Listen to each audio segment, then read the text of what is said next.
Hello అండి, అందరికీ నమస్కారం. నేను మీ కేరళ యుగంధర్ మాట్లాడుతున్నాను. నేను కేరళ నుండి నెల్లూరు దీపావళికి ఫెస్టివల్కి మా బాబాయ్ వాళ్ళ ఇంటికి అయితే వెళ్తున్నాను. నేను వెళ్ళే ట్రైన్ అనమాట ఇది, చూస్తున్నారా? ఓకే, నేను వెళ్ళే ట్రైను. నేనైతే కాట్పాడి రైల్వే స్టేషన్ అయితే దిగాను.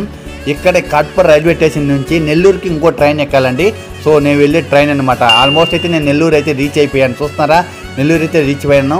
ఇక్కడ నుంచి మా బాబాయ్ వాళ్ళ ఇంటికి అయితే వెళ్ళానండి. చూస్తున్నారా? మా బాబాయ్ వాళ్ళ ఇల్లు అనమాట, కొత్త ఇల్లు ఇది. ఓకేనా? నేను కేరళ నుంచి 2 వక్క చెట్లు, మిరియాల చెట్టు అయితే తెచ్చాను. నేను కారు తీసుకెళ్ళి టపాసులు తీసుకున్న వాళ్ళు కదా, దీపావళి ఫెస్టివల్కి 9,000 రూపాయలకి టపాసులు తీసుకొని కార్లో లోడ్ చేసుకొని, సో నేరుగా అయితే కారు తీసుకొని ఇంటికి అయితే వెళ్తున్నాను. ఓకేనా? సో ఇదనమాట టపాసులు, చూస్తున్నారా? సో ఈ దీపావళి ఫెస్టివల్కి టపాసులు కాల్చాలి కదా కాబట్టి. ఓకేనా? ఎప్పుడైతే నేను టపాసులు తీసుకొని వచ్చాను, మేము మా బాబాయ్ వాళ్ళ ఇంటి కూడా చాలా సంతోషంగా, హ్యాపీగా, చాలా గ్రాండ్గా అయితే దీపావళి ఫెస్టివల్ అయితే జరుపుకున్నాం.